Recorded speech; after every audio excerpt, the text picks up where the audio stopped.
Hello, welcome back. It's me, Julian Greystoke. Sorry if I look all sweaty. It's like literally 100 degrees outside and we don't have central air. If I wore makeup today, it would immediately melt off. So hey, today I have a good excuse. But I want to film this book review while it is still fresh in my noggin, so we're just going ahead with it. Y'all, I did it. I finally read a sequel. Yeah, because I'm not actually that keen on series, even though this is just a duology. And probably sequels are going to get me less views anyway, but it was a sequel to a book that I found to be a delightful breath of fresh air. Was it last year, the year before? I don't know. But if you're looking for reasons to believe in YA again, that book gave me a reason. And I finally got my hands on the sequel. That is Blood Like Fate. Let's read the synopsis. Voya Thomas may have passed her calling to become a full-fledged witch, but the cost was higher than she could have ever imagined. Her grandmother is gone, her cousin hates her, and her family doesn't believe that she has what it takes to lead them. What's more, Voya can't let go of her feelings for Luke, sponsor son of the genius billionaire Justin Tremblay, the man Luke believes Voya killed. Consequently, Luke wants nothing to do with her. Even her own ancestors seem to have lost faith in her. Every day, Voya begs for their guidance, but her calls go unanswered. As Voya struggles to convince everyone, herself included, that she can be a good matriarch, she has a vision of a terrifying, deadly future. A vision that could spell the end of the Toronto witches. With a newfound sense of purpose, Voya must do whatever it takes to bring her shattered community together and stop what's coming for them before it's too late. Even if it means taking down the boy she loves, who might be the mastermind behind the coming devastation. Dun dun dun. Now this book does lead off of the first book, and you really do have to have read the first book. This isn't like one of those books that's like a companion. It leads directly off of the first book, which is a little bit too bad for me. It's my fault. It was a while since I read the first book. It did a pretty good job, in my opinion, of reminding me what happened in the first book, but there might be some details that I get wrong that were in the first book, and I just don't remember them. So know that going into this review. Some of my criticisms, hey, maybe they were handled in the first book and I just don't remember. So let me just lead with a question I'm sure everyone wants to know. Hey, Julian, you really loved the first book. Did the second one stand up? Was it even better somehow? I still liked it, but I was really hoping that it would knock it out of the park just like the first book did, and mixed results. So let's see if I can remember everything in this review, because once again, I am just doing this from memory. I've been listening to a lot of audiobooks at work thanks to my new job. By the way, if there's a book that you would really like me to read, you can become a patron at a certain level on my Patreon, where you can boss me around and demand that I read, or in my case, let's be real, listen to whatever book you want me to. Within reason, we'll discuss it. Plus, of course, at the various levels of my Patreon, you can get all kinds of fun rewards and support the channel, so it seems like a win-win to me. Anyway, let's get back to covering Blood Like Fate, which is a title that doesn't make a whole lot of sense. Like, Blood Like Magic definitely made sense, but Blood Like Fate, I think it's just called that because it's the Blood Like series. But yes, Voya is our main character and our only viewpoint character. She is the teenaged matriarch of her family of black witches in Toronto. I love the backstory of their family. As I mentioned when I was reviewing the first book, which you should go probably watch that review if you haven't, their whole household reminds me a lot of like Encanto, like a household of magical people, and even the house has magic, even though the house doesn't really have as much of a personality as Casita, but it's got that vibe, this just family of magical people, and Voya has just become the matriarch. Unfortunately, her grandmother had to die for her to do so. So Voya spends a decent amount of this book grieving her grandmother, and I thought that part was really well done. I felt her grief over her grandmother. It wasn't just a thing that happened in the last book and we forgot about. She spends a lot of time comparing herself to her grandmother, missing her grandmother, wishing her grandmother were here to still be the matriarch. I'll talk about characters first because characters are the thing that I love the most. And Voya as a character is difficult. She was difficult in the first book and she's difficult in this book. And I say difficult because she's realistic for the most part. She struggles with a lot of self-worth issues.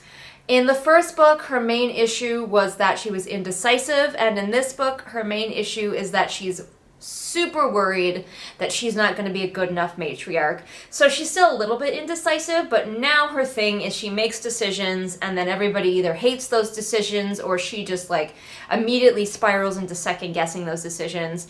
So if you were frustrated by Voya in book 1, prepare to continue to be frustrated by her in book 2. Voya spends a lot of time in her own head, wallowing in her own anxieties. And yeah, that can get a little bit grating after a while. One of the main themes of this book for Voya is asking people for help. She needs to learn that she doesn't need to be the matriarch all by herself. And there is a theme that I wish that we had touched on more, and I'm kind of just going all over the place with these, so characters leading into theme, whatever. Each character kind of has their own almost separate arc, which we'll talk about the author and how I learned that she structures books, and it makes a lot of sense knowing how she structures her books. But Voya's theme and arc also has to do with her being young and her family and her community thinking she can't handle it because she's young, and them having to learn that she can handle it. But also there's this element of like her refusing to ask for help from her elders, and she kind of eventually does, but ultimately she's the one who comes up with all the ideas, and the advice from her elders is mostly just, you can do it. We believe in you now. We didn't before, but we do now. And I don't like that because it is leaning towards dismissing the advice of your elders as a young person. And like, maybe it's because I'm steadily becoming an old. I don't like that idea. I don't like the idea that because she's the leader, that automatically means that she shouldn't talk to her mother, that she shouldn't talk to other female leaders in her community and her family. She does a little bit. But I really wish it had been more and she had learned the lesson that older people have something of value to add. Because it didn't feel like we quite got there. It definitely still felt like, okay, the older people support her now, but she's younger and therefore her ideas are better and her ideas are correct. And it's like, I really wish that she would have like sat down and like had a heart-to-heart with a few more older people. Like even the ancestors who come to her aid. And I love her main ancestor. Here's another of the characters. Her like patron ancestor is like such an amazing character and I love her. She's so vicious. She's so ruthless. You find out in the first book like why she's that way. And I love her. But even she mostly exists to hype up Voya in her own way. Like, she's a lot more blunt about it, like, you should be doing this. But also she's like, yes, but I did choose you for a reason, and that reason is because actually you're awesome. And so it's like, we have this juxtaposition of Voya constantly being nervous that she's getting it wrong, set against the backdrop of her actually getting it right more often than I feel like she should. Does that make sense? Like, her character is frustrating in that way, and sometimes you just want to be like, would you communicate with some people? A lot of her problems would be solved. If the not communicating with each other to solve problems is a trope that you don't like, it's not really miscommunication, it's just lack of communication and characters being very stubborn and trying to solve things on their own. If that's a trope you don't like, you're not gonna like this book, because that is Voya in a nutshell. She could just talk to someone, but instead she's got to try to solve it on her own for most of the book, and it is kind of exhausting. Realistic probably for a teenager, but kind of exhausting. Other characters, I love her family. I liked her family more in the first book. It felt like they got more to do and more personality in the first book. By the second book, I think the author's like, okay, you know all these people, so we don't need to go too much deeper into them. Like, there's little inklings, but nothing super deep. I do like Voya's relationship with her dad, and that gets a little bit more attention. He's basically the only adult who kind of believes in her all the way through, and it's pretty darn wholesome, so I did like that. If you like a character with a lot of internal conflict, though, this is the book for you. We also have Luke, her love interest from book 1, which I was very torn about. Like, they are separated from book 1, big things happened, you know, I'm gonna have to spoil things because I'm talking about book 2, so obviously I put it on the title of this video, but spoilers. He thinks that she killed his foster father, when actually his foster father is living in her basement inside of a robot. His brain was put into a robot that lives in her basement.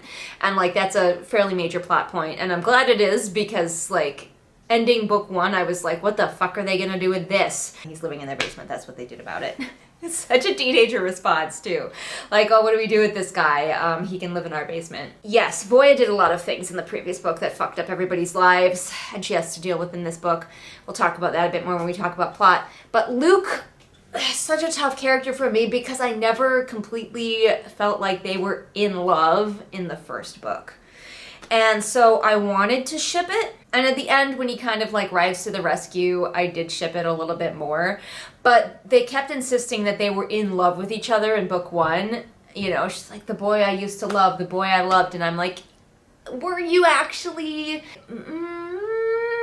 I don't know. Teenagers, I guess. It seems like Luke isn't even in the story very much until you find out that he's like put his consciousness into a robot. I will admit, I did not guess that that was happening. All of the spoilers, but she starts hanging out with this guy, Levi, who seems like, is it Levi or Eli? Gosh, I can't remember. Maybe it's Eli. She starts hanging out with this guy, Eli or Levi. And he seems like a rival love interest for a while until you learn that actually he's a robot being piloted by Luke, her previous love interest. And I did not guess that. I did have a theory out there that Eli was dead, but I thought that he was like magically reanimated or something like that. I did not guess the robot thing at all. I was like, there's clearly something going on with this guy. He clearly doesn't have magic. So I got close, but no cigar. Eli is dead somewhere, was killed by the evil billionaire man, but he is now a robot of him is being piloted around by her love interest. This book is weird. Fun weird for the most part, but weird. I kind of wish that we had gotten to see a little bit more of the billionaire in her basement, just because, like, obviously we gotta keep him evil, but, like, he could have been a fun character to like bounce off of a little bit more. Maybe make it seem a little bit more convincing, like her sister or her cousin, I can't remember. They might as well be sisters, who is now trapped in the house thanks to Voya's actions in the first book. She has to deal with Basement Billionaire a lot, and like maybe if we'd spent more time with them, we could be more concerned that she's going to side with Basement Billionaire when she doesn't, and I'm not surprised that she didn't. Yeah, there's a lot of threads in this book. I don't think I really have any other major characters to talk about. Like, we do meet some of the other matriarchs, and it's cool, and I like to meet them, and I like the community coming together aspect of everything. But there aren't, like, Voya really is, like, our main focus character, and everybody else does end up feeling just a little bit peripheral. Which is too bad, because I felt like the first book handled her relationships with the family really well. And maybe that was a little bit on purpose, because this book is supposed to be Voya coming into her own as the matriarch, and so maybe the fact that it's so even more focused on her is intentional. Her family's still there and they're still very important, and coming together at the end is important, but Voya coming into her own as the leader is the most important. So let's talk about plot, and then let's talk about world building, because I've got some stuff to say about world building. So plot, I will say that the author did a pretty fantastic job of gathering up all the threads that she left herself from book 1 and like tying them all up by the end of book 2. With varying degrees of success, I will say. Some of them did feel like they went by really quickly. Like her relationship with her sister, who she trapped in the house, they are very antagonistic. Her sister hates her for that. Their conflict is so natural and so real, but it resolves itself too easily. Like her sister just kind of one day decides to stop hating her, and it's not really because of any really big triggering incident. Like, it is a little bit, but it's not really. So some things are resolved, in my opinion, a little bit too easily, and I think that's because the author had so many threads to tie up in book 2. So many. I am impressed. I am impressed that she managed to get them all, even if some of them were left a little bit, like, underwhelming. But this book is huge enough as it is. It's a chunky book. It's big enough as it is. If we had tried to make some of those threads less underwhelming, that might have been just too much. But yes, the plot, unfortunately, because there's so much going on, like, I might have advised this author to maybe have a few less threads from book 1, like, power book 1 back just a smidge so you got less going on at the start of book 2, because the pacing in this book is off. And I have seen that in a few other people's reviews. People really liked this book, but most of us seem to be in agreement the pacing is off, especially in the beginning of the book. The first, like, 3/4 of the book almost are so slow. And, like, If it wasn't for my dedication to book one, I was like really struggling with the beginning of this book. Because we're just watching Voya go around and deal with all of the issues left over from book one. And while I understand why this stuff was in the book, that doesn't necessarily mean that it's going to be fun or interesting to read. And a lot of times it wasn't. And I was dragging. If I hadn't been like basically forced to read it by the fact that I was at work and there was no other internet access, I would have been tempted to let myself be distracted by listening to a podcast or a YouTube video instead. And I like a slow mover, but since Voya was the main character that we were focusing on and she's kind of a frustrating character, I was struggling at the beginning. I loved the ending though. Loved the ending. It just balls to the wall. And I loved that about it. It was tense. There was so much going on. Danger for all of the community coming together. I loved that moment. They did solve things with magic a little bit too easily, in my opinion, when they finally got to that point. But before that point, I loved it. So if you don't mind a book with a really slow ramping up process, and then a pretty spectacular climax, in my opinion, then this might be the sequel for you. But I definitely do recommend reading the first one, and unfortunately, if you want any kind of closure, you do kind of have to read the second one. I've mentioned that before. I don't love it when books don't have any closure in book one, and you have to keep reading for book two. If I hadn't loved book one so much, I'd be more annoyed. But anyway, okay, let's get to my final thing, which is the world building, because world building in book one, obviously still there. We are living in a world that is in the future, so it's in like 2050 something, so like millennials like me are grandparents, like her grandma who died was basically a millennial. Maybe like a generation behind that, maybe Gen Z. I'm not sure exactly how the generations split. But anyway, there's a lot of advanced technology. The internet is basically like a chip in your brain and you can access it whenever you want. And your field of vision is always taken up with a few things like, what's the temperature, what's this, what's that, which seems like it would give me a migraine. So the other big thing in this world, aside from the magic, is that there was a huge advance thanks to this billionaire in genetic modification. And so everybody is now genetically modified pretty much, at least everybody in Canada. I don't know what's going on in the rest of the world. That doesn't really seem to matter. It just takes place in Canada and we're looking at Canada only. Everybody is genetically modified and everybody is just fine with it. Which okay, I understand that this book isn't about that. It is, but it isn't. Nobody ever seems to be against the genetic modification, even though that is a topic that we talk about now in this time period, about whether that's okay, whether that's ableist to want to eliminate all genetic defects, and the topic is really nuanced, and I can't blanketly sit here and say yes, I'm in favor of all genetic modification, but I can't sit here and say I'm blanketly not in favor of it either. It's really nuanced, and this book is not nuanced. Genetic modification is blanket a good thing, a net positive. Everyone's in favor of it. You never see anybody who's against it, even when it's used for evil. It's oh, the genetic modification isn't the evil thing. It's the people using it that way. Nobody actually wants to, there's nobody standing on a street corner with a sign that's, anti... No, we're just all... Okay, we're all down with it. And I was all right, I'm willing to accept this for the world that you have created, fine. But then, near the end, not only is there, this new aerosolized genetic modification that everybody's just really excited about, even though we find out that it can totally be used for evil. But we also find out that everybody has a tracking device put into their genes so that the government is tracking you at all times. Everybody was okay with that. And Voi's well, it can be turned off, but that makes it hard to use the internet. And I'm okay, that sounds real sus. Is it because I'm an American that I'm just That's setting off alarm bells. I am not a conspiracy theorist who thought that there were tracking chips in the vaccine. Like, that's not me at all. But as soon as I find out that you genetically modified me and oops, oh, by the way, we put in a tracking chip that's on everybody and that's just fine with everybody, then I start to raise my eyebrows a little bit. And the fact that they're all being tracked is never considered as a bad thing. It's actually useful. It's good, actually, because the bad guy, his tracking gets turned back on. Like, he had it turned off. It gets turned back on so they can find him because he's being genetically tracked by the system, by Big Brother. Like, it definitely seems like the message of this book is that Big Brother is watching, and it's good, actually.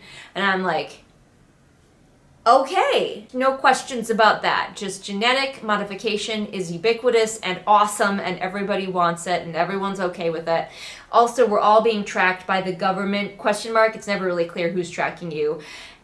Corporations, who knows? And that's also good. And then we have the magic, and like some of it I might just not be remembering from book 1, but like the bad guys are trying to eliminate magic using their genetic modification, aerosolized genetic modification to eradicate magic. Except for it's not doing like it's supposed to, it's making the magic like go out of control. Now the people with magic are dying because they're burning out, but they're taking people with them, and it's bad times. And so the main characters have to stop that from happening. But I'm going, okay, like I get it, our main characters are magical people, so of course they want to stop magic and people like them from being eradicated. We are also supposed to assume in this world that everybody with magic is like basically a good person.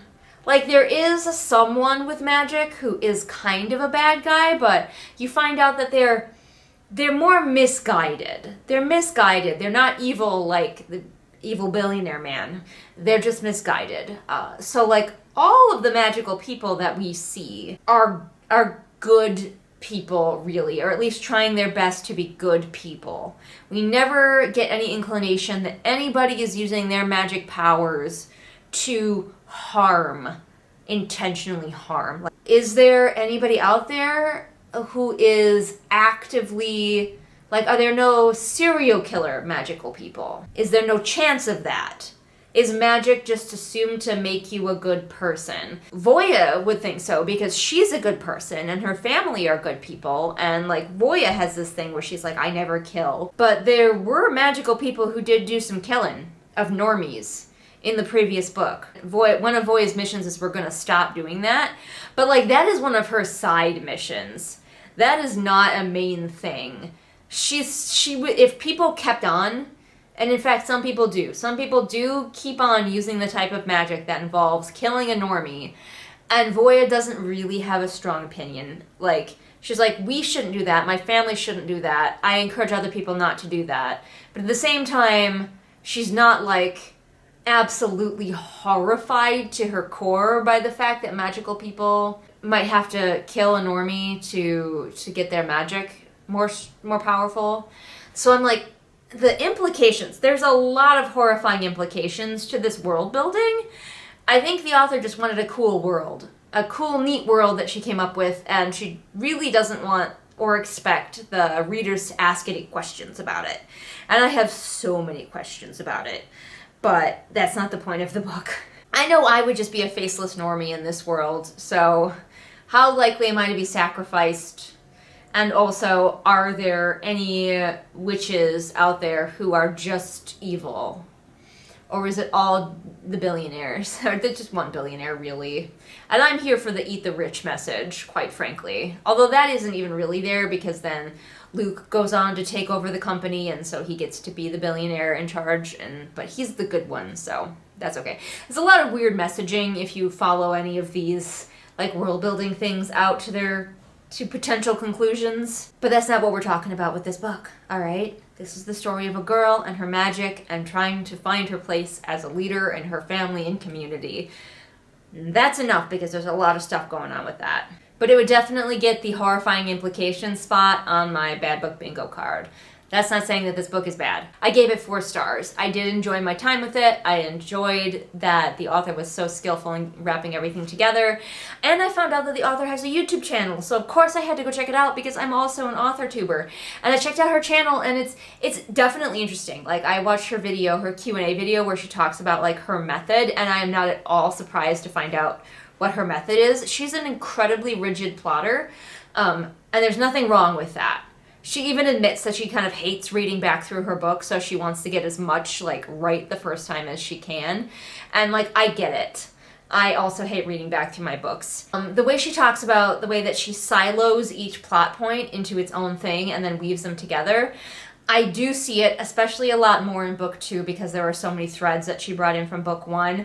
The things can feel disconnected and sometimes a little bit rushed or glossed over because of the siloing method of all of the different plot beats. Sometimes they don't feel naturally woven together because they didn't start out that way. They each started as their own separate thing and then get put into the book and hopefully, you know, weave together. And I think that's why we ended up with things like her sister, cousin, sister, whatever, just kind of forgiving her at one point, because at that point in the silo of the sister's arc, she needed to forgive Voya, and weaving it into the story, there wasn't really a natural place in Voya's arc for that to happen, so it just kind of happened. I can see that in this book, and I don't know that it's necessarily bad, but it is noticeable. Like I said, when I found out that that's the way this author writes, I was not at all surprised. The results definitely seem like something you would get if you wrote that way. And somebody might read my book and be like, yeah, that reads like a book written by a pantser, and there's nothing wrong with that.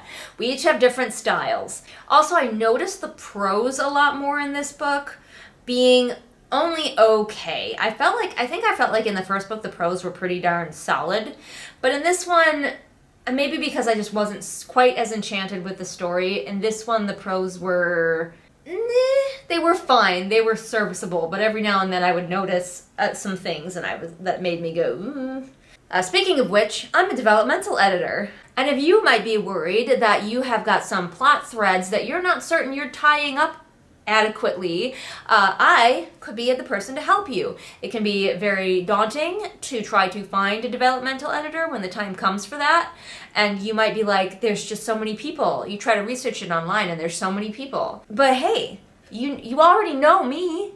You already know me because you watch my channel. So I could be your developmental editor. And I do lots of little stuff like, I want to know your playlist for your book. I want you to send me your character art. I'm like here to developmentally edit for you, but also like cheerlead for you just a little bit. I might leave you a lot of notes, but that's because I actually want your book to be awesome and I'm rooting for it so hard. If that sounds interesting to you, check me out on Fiverr. All the links are linked. But anyway, those were my thoughts on Blood Like Fate. Have you read this series? I hope so, because I just spoiled like everything in this review, so I hope you read it, or if you didn't intend to read it, I would still check it out. It was good. It's only 2 books, although the second book is pretty chunky. I know I had a lot of critiques, but that doesn't mean I didn't enjoy it. I'll definitely be keeping an eye on this author and checking out her next book. I know she's already working on it, so I'm so hyped. I also subscribe to her YouTube channel, of course, because now I gotta keep an eye on her. I gotta find out what she's doing. I gotta know the latest. And if you like to follow the authors that you read, hey, I've got some books that you could also check out. One of them, Adventurer Mage, has a lot of magic in it, so if you're looking for another book that's magical, that might be right up your street. But I am slowly dying of heat exhaustion. I think I might actually be melting. So I'm going to end this video now so I can go sit in front of a fan and not move for the rest of the day. Thanks so much for watching, and I'll see you again next time with whatever it is I happen to be doing next time. Bye! This is Sparta! Actually, this is just Julian Greystokes' channel. But here on my channel, we love us some patrons. Patrons like Sunny Shy, Nico, Saga, Sarah, Kat, 78 Kilograms of Shade, Veda, Ingrid, Roma, Pansing Pony, Julius the Nice Dragon, Haley, Sam, Kira, Kohikaro, Mooney, Maria, Kristen, Bear, Jojo Bookish, Lauren, Robin, Ursula, KJ, Lafone, Amanda, Celia, Alyssa, Rita, Deborah, Afra, Melissa, Swamp Goblin Waifu, Sophia, Marween, Kit, Hidden Glade, The Unraveled Legion, Belle Sterling, Patrick, and Sophie, Callison, Ray, Shelby, Zaire, Jesper, Rennie, Scribbling Cat, Savvy, Jenny, Amanda, Lisa, and Sarah. Thanks so much for your continued support, everyone. And if you would like to become a patron, you totally can. And then you can hear me say your name at the end of my videos.